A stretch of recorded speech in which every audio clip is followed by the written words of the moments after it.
Assalamualaikum warahmatullahi wabarakatuh. Perkenalkan, saya Yuli Purwaningrum, CGP Angkatan 9 dari Kabupaten Banyumas dari SMP Telkom Purwokerto. Pada pagi hari ini saya akan melakukan wawancara bersama Bapak Kepala Sekolah kami, Bapak Widiatmoko, STMMTMBA, terkait dengan pemenuhan tugas modul 3.1 demonstrasi kontekstual dengan tema pengambilan keputusan berbasis nilai-nilai kebajikan sebagai pemimpin. Selamat pagi Bapak. Terima kasih atas waktu yang diluangkan Bapak. Mohon izin menimba ilmu ya Bapak. Baik Bapak, jadi nanti ada sekitar beberapa pertanyaan yang agak lumayan ini Bapak menyita ini.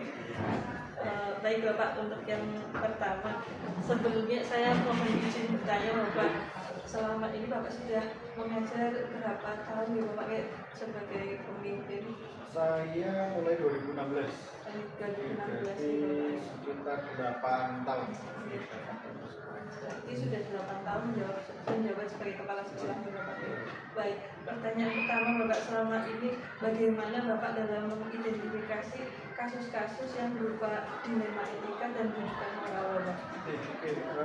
Untuk melihat apakah itu ada kasus atau apapun itu yang berpotensi menjadi kasus gitu, itu pasti pertama-tama kembali lagi ke diri saya gitu. Jadi karena saya punya norma-norma yang saya miliki gitu ya, itu norma kehidupan dari orang tua, berdasarkan orang tua, norma agama, norma masyarakat, norma hukum, norma tempat kerja dan sebagainya. Di norma itu biasanya menjadi dasar saya, framework saya berpikir untuk melihat itu ada masalah atau tidak. Hal-hal kegampangannya, kalau ada hal yang tidak sesuai dengan norma saya, ya berarti itu berpotensi ada masalah. Intinya kurang lebih seperti itu. Berarti kembali lagi ke diri kita sendiri, menanamkan nilai-nilai kebajikan itu sendiri Bapak. Baik Bapak, untuk yang kedua Bapak, selama ini bagaimana Bapak menjalankan pengambilan keputusan di sekolah ini, terutama untuk kasus-kasus jika di dalamnya ada dua kepentingan Bapak, antara sama-sama benar atau sama-sama mengandung nilai kebajikan Bapak? Ini memang namanya dilema kan, dilema itu memang beratnya. Tapi ya itu tadi, yang pertama pasti saya akan bawa ke norma yang saya ketahui. Kalau itu memang ada sesuatu yang salah dengan atau berbeda dengan norma yang saya anut, ya pasti ada potensi di situ bermasalah yang harus saya selesaikan. Selanjutnya, kalau itu memang diputuskan ada sesuatu yang bermasalah, saya akan melihat kira-kira skupnya apa, hasil apa, masalah itu akan berdampak seperti apa. Nah, kalau dampaknya besar dan sebagainya, saya mulai mendeteksi yang terlibat kira-kira siapa saja di sini. Nah, terus kira-kira hal-hal apa yang memang sudah ada terjadi dia berkaitan dengan isu tersebut, data-data, fakta dan sebagainya. Nah, dari situ menjadi dasar kita untuk nantinya mengambil keputusan. Nah, sebagai dasar saya harus, apakah saya bisa selesaikan sendiri atau saya harus melibatkan orang lain, tim lain dan sebagainya. Kurang lebih seperti itu. Baik Bapak, untuk berikutnya Bapak, langkah-langkah atau prosedur seperti apa yang biasanya Bapak lakukan selama Jadi yang mungkin kalau prosedur yang pertama ya tadi melihat apakah itu memang ada masalah atau tidak. Terus yang kedua, kira-kira dampak terhadap masalah itu kalau kita diamkan saja seperti apa. Terus kalau memang dampak, kira-kira siapa nih yang terlibat di permasalahan tersebut, siapa saja kita data. Terus kita sambil mengumpulkan fakta-fakta sebagai dasar nanti pada saat mengambil keputusan. Nah, kalau sudah itu berarti saya akan menentukan saya perlu melibatkan siapa saja dalam mengambil keputusan. Nah, mungkin nanti dari situ terjadi dan berikutnya adalah ya kita cross check gitu ya, dengan siapa saja yang terlibat tadi, dengan data yang ada kita diskusikan apakah untuk memastikan gitu ya, akar masalahnya sebenarnya apa, sehingga pada saat nanti kita mengambil keputusan bisa tepat. Pada saat pengambilan keputusan untuk prosesnya gitu, nanti atau sendiri dengan berbagai pertimbangan dampak dan sebagainya, akhirnya memutuskan sesuatu hal untuk menyelesaikan hal tersebut. Nah, setelah itu diputuskan dan dijalankan, jangan lupa kita tetap melakukan evaluasi terhadap dampaknya apakah seperti itu. Ayo Prabu. Berarti sebagai pemimpin kita tidak boleh gegabah intinya gitu. Iya, ada prosesnya. Sekali panjang langkah yang Bisa langsung. Oke, baik Bapak. Hal-hal apa saja yang selama ini Bapak anggap efektif Bapak dalam pengambilan keputusan pada kasus-kasus di lima etika? Kalau efektif mungkin dari sisi apa ya, khasanah norma gitu ya, norma sendiri itu pasti akan efektif pada saat mengambil keputusan, karena pada saat kita punya khasanah norma yang memang ya lengkap lah untuk menjalankan tugas ini, pengambilan keputusan bisa cepat dilakukan gitu. Walaupun ya pasti dengan pertimbangan itu efeknya, karena namanya norma itu diakui oleh semua, bersifat universal. Jadi kalau keputusannya berdasarkan norma, hasilnya insya Allah akan diterima oleh semua karena sifatnya universal itu tadi. Itu yang pertama, kalau memang bisa diambil langsung sesuai dengan norma yang saya ambil. Kalau tidak, berarti efektifnya ya saya akan fokus terhadap masalah, fokus terhadap waktu penyelesaian, fokus terhadap siapa saja yang bisa saya libatkan membantu saya untuk menyelesaikan itu. Itu yang seperti itu. Menarik sekali Bapak, ada khasanah normal. Ini bisa saya terapkan nanti Bapak dalam menjalankan tugas saya di keseharian di kelas, terutama Bapak dengan anak-anak Bapak. Luar biasa sekali Bapak. Berikutnya Bapak, kira-kira hal-hal apa saja ini Bapak yang selama ini merupakan tantangan dalam pengambilan keputusan tersebut Bapak? Kalau tantangan ya sebagai leader pasti hal yang terbesar adalah ya sebagai manusia biasa ya, dengan norma yang saya punya juga, saya pasti tidak ingin menjadikan orang lain sedih gitu. Itu adalah tantangan sendiri pada saat ya, saya pengen keputusan saya itu menyenangkan semuanya. Tapi kenyataannya kan nggak bisa juga. Nah itu tantangan terbesar itu, bagaimana agar keputusan yang diambil seorang leader itu bisa seminimal mungkin, membuat orang lain tidak menerima hal tersebut. Ya semaksimal mungkin menyenangkan semua pihak, semaksimal mungkin bisa membahagiakan orang lain gitu ya. Nah, tapi kan itu di tantangan terbesar sebenarnya itu. Ya itu masalahnya dilema, kita juga dilema di sana. Itu mungkin tantangan terbesar itu. Berarti keyword tantangannya itu memaksimalkan kebahagiaan dan meminimalisir kesedihan dan untuk kebaikan secara universal bisa diterima gitu Bapak ya. Baik Bapak. Berikutnya Bapak, apakah Bapak mempunyai jadwal tertentu Bapak dalam menyelesaikan permasalahan itu? Apakah langsung dilaksanakan, langsung diselesaikan saat itu juga, atau ada jadwal tertentu? Kalau jadwal mungkin lebih ke arah prioritas gitu ya. Jadi kalau masalah kan ya, kalau namanya masalah semakin cepat diselesaikan kan semakin baik gitu. Nah, itu tadi selama memang masuk ke aturan tadi khasanah norma saya sih bisa cepat gitu, langsung diputuskan saat itu juga. Tapi ada juga yang memang sebelum ambil keputusan harus panjang. Ya biasanya kita cek dampaknya dulu. Jadi kalau kita di Telkom itu dilatih dari dulu, leader itu ya kita harus mampu membuat skala prioritas terhadap semua hal. Nah itu karena pada waktu kita kan sebenarnya kita terbatas ya, skala prioritas menjadi kunci. Nah, biasanya kita cek dampaknya. Kalau masalah itu dampaknya besar bagi sekolah, dampaknya besar bagi kita semuanya, itu menjadi prioritas utama yang harus diselesaikan segera. Nah, kalau mungkin dari sisi dampak dan sebagainya itu masih bisa ditoleransi, nah itu mungkin bisa menjadi skala prioritas berikutnya. Nah, tapi skala prioritas itu bukan ditinggalkan maksudnya, tapi lebih ke arah siapa yang mengerjakan. Nah, kalau skala prioritas yang besar-besar itu memang leader yang harus turun tangan langsung gitu, harus terlibat langsung. Nah, kalau yang mungkin menurut kita bisa ditoleransi, dampaknya dan sebagainya mungkin bisa dikerjakan oleh orang lain, tim lain. Nah, tanpa arahan saya juga sebenarnya bisa, tapi saya tinggal cerita aja kan. Ini kalau diselesaikan seperti itu. Kalau yang di tengah-tengah mungkin perlu arahan dari leader ya. Saya kasih arahan dulu, tolong diselesaikan dulu. Kalau ada kendala, nanti kalau saya turun. Nah, kalau itu ya. Jadi pengelompokannya kurang lebih seperti itu kalau di saya. Oh gitu. Berarti kembali lagi prosedurnya seperti itu nih Bapak ya, tergantung permasalahannya urgent atau Ya. tidak, dan nanti setelah itu ditentukan skala prioritasnya nih Bapak ya. Apakah Bapak langsung turun tangan ataukah nanti apa perlu kolaborasi dengan Tim lain. tim lain. Ya, baik Bapak.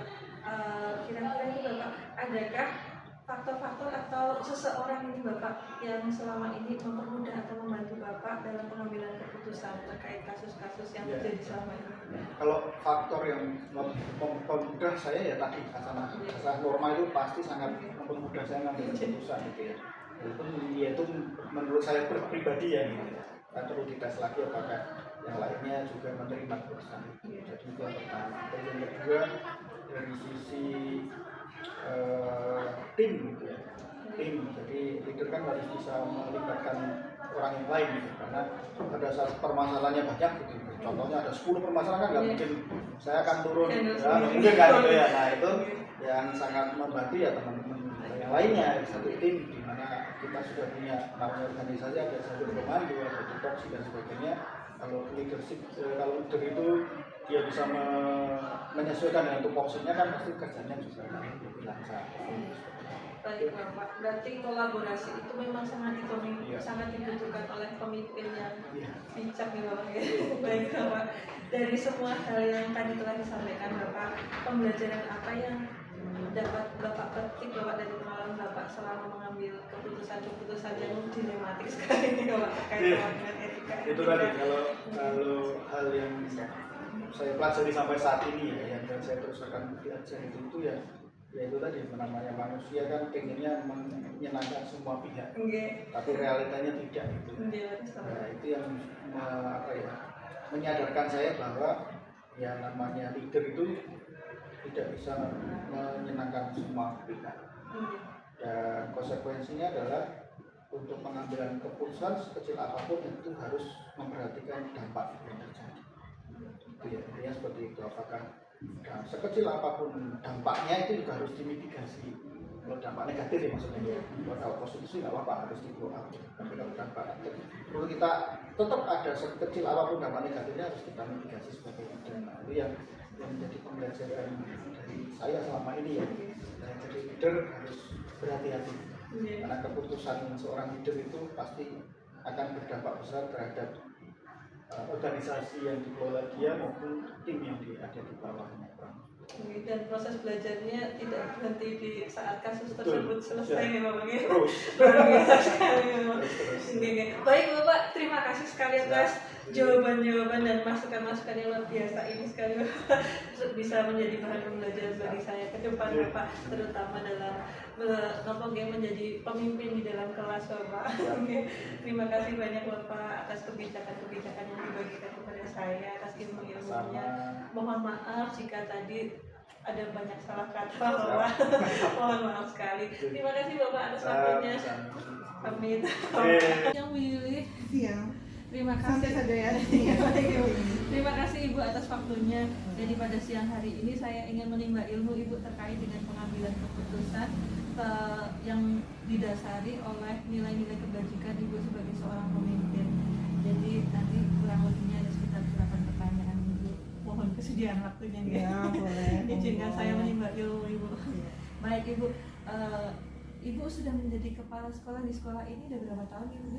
Saya dari tahun 2018 sampai sekarang berarti berapa tahun? Sekitar 5-6 tahun Ibu ya, hampir 6 tahun Ibu ya. Ya. Baik Ibu, lumayan Ibu ya, asam garamnya sudah sangat terasa Ibu ya.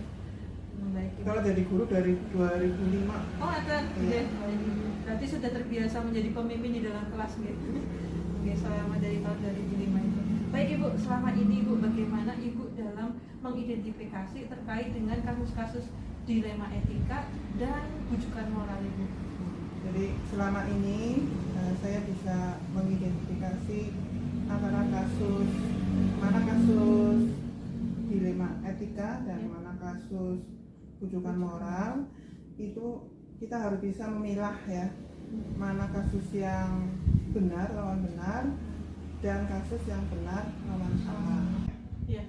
Contohnya kemarin ada kasus anak ya yang membagikan foto pribadinya ke teman dekatnya, kemudian teman dekatnya itu membagikan foto itu ke orang lain sehingga foto itu viral ya, tersebar kemana-mana. Akhirnya orang tua dari cewek itu ya, anak itu melapor ke polisian. Tujuannya supaya foto itu tidak sampai kesebar kemana-mana. Jadi kemarin kan kita dilema apakah anak ini harus diberhentikan atau harus dipertahankan tetap belajar ya ke sekolah karena dia sudah kelas 9 ya, sudah mau lulus ya, bentar lagi mau lulus. Jadi kemarin keputusannya anak ini selama seminggu ya kita suruh jangan masuk dulu di rumah untuk mempersiapkan mental. Kemudian kita berdiskusi ya dengan semua guru gimana untuk anak ini apakah harus diberhentikan atau lanjut sekolah. Kita mengambil keputusan untuk tetap lanjut. Sebenarnya kalau tentang masalah hukum, secara hukum dia salah ya karena dia membagikan foto pribadi ke orang lain, tetapi secara kasihan apa ya, moral ya, dia juga termasuk korban, tahu ibu ya. Jadi akhirnya kita tetap mempertahankan anak ini. Dan setelah seminggu, anak ini sudah masuk kembali dan ia memberi pengertian kepada teman-temannya supaya nggak membuli lah. Mentalnya itu tetap mau sekolah. Jadi kalau misalnya dikeluarkan pun ibu tidak melanggar ya bu, tetap benar ya bu ya, karena ada nilai hukum yang dilanggar ya. Tapi kalau secara dipertahankan juga ibu benar ya bu ya, karena ada rasa ada rasa kasihan di dalamnya, rasa peduli ya, karena korban melihat dari sisi lain ibu, sudut pandang yang lain. Baik ibu, selama ini bagaimana ibu menjalankan pengambilan keputusan di sekolah ibu, terutama untuk kasus-kasus yang ada dua nilai-nilai kebenaran ibu, kan kasusnya kan pasti nggak cuma satu ya bu ya, pasti selama ini ada banyak sekali nilai yang mempunyai dua nilai kebenaran. Kira-kira ini bagaimana ibu dalam mengambil keputusannya ibu? Biasanya saya mengambil keputusannya itu melalui musyawarah. Semua guru kolaborasi ya dengan semua guru. Jadi masalah itu tidak hanya bisa dilihat dari satu sudut pandang. Berarti ini kalau terkait dengan langkah-langkah atau prosedurnya seperti apa ibu lebih tepatnya ibu? Langkah-langkah atau prosedurnya untuk mengambil keputusan itu ya. Jadi kita identifikasi dulu masalahnya apa, kemudian kita juga rapat dengan semua guru, ya, dengan semua guru dan warga sekolah untuk menyelesaikan tadi masalahnya. Termasuk wali muridnya juga dilibatkan atau tidak ibu? Ya, biasanya wali murid kita undang juga untuk memberi pendapat. Terkait dengan anak tersebut bagaimana ibu langkah penanganannya untuk kasus apapun itu yang berkaitan dengan dilema etika untuk anak yang terkena masalah ini? Biasanya kita melakukan pendekatan secara personal. Baik ibu, untuk meningkat pertanyaan berikutnya ibu, hal-hal apa saja yang selama ini ibu anggap efektif dalam mengambil keputusan terkait dengan kasus-kasus dilema etika ibu?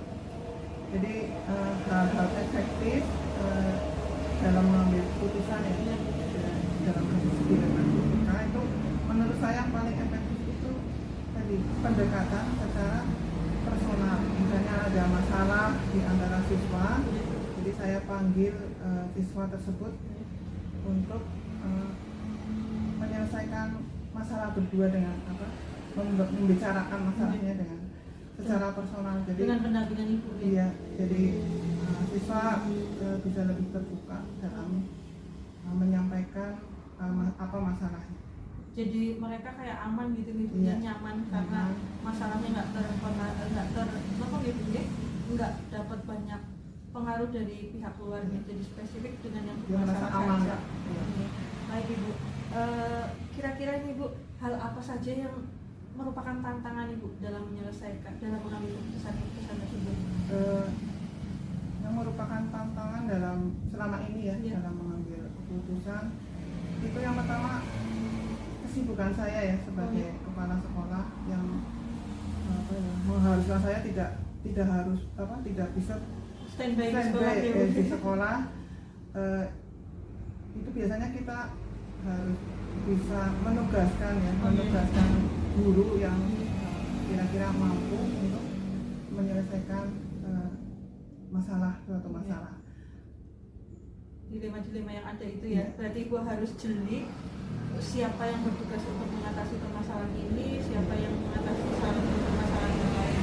Jadi Ibu tetap bisa fokus dengan tugas Ibu mungkin di luar atau misalnya di dalam pun kadang tetap banyak ada tupoksi yang luar biasa gitu ya, terutama terkait dengan pengambilan keputusan nih. Baik Ibu, begini Ibu, kira-kira ini apakah Ibu punya jadwal tersendiri dalam menyelesaikan permasalahan atau langsung diselesaikan saat itu juga Ibu?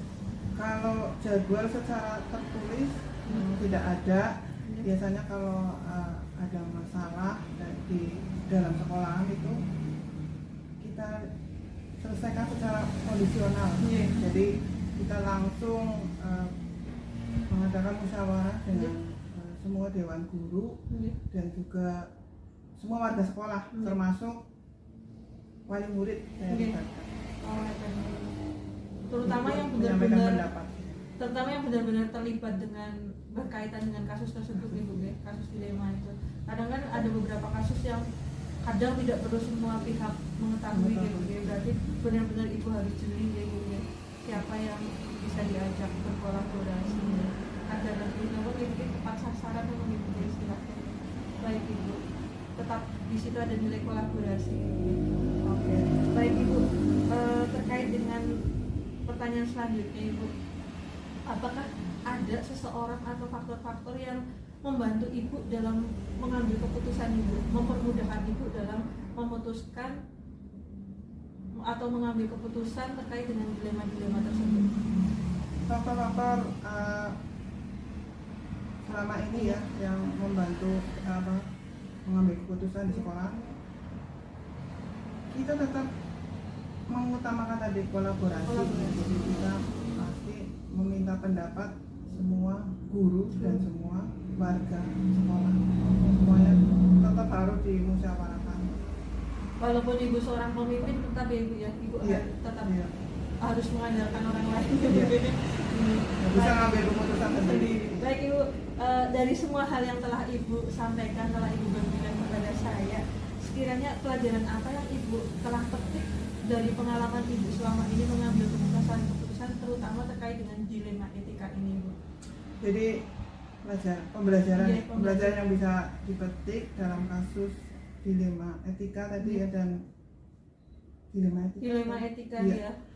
Itu tidak bisa dilihat dari hanya satu sudut pandang ya, tapi dilihat dari beberapa aspek yang terjadi di sekolah.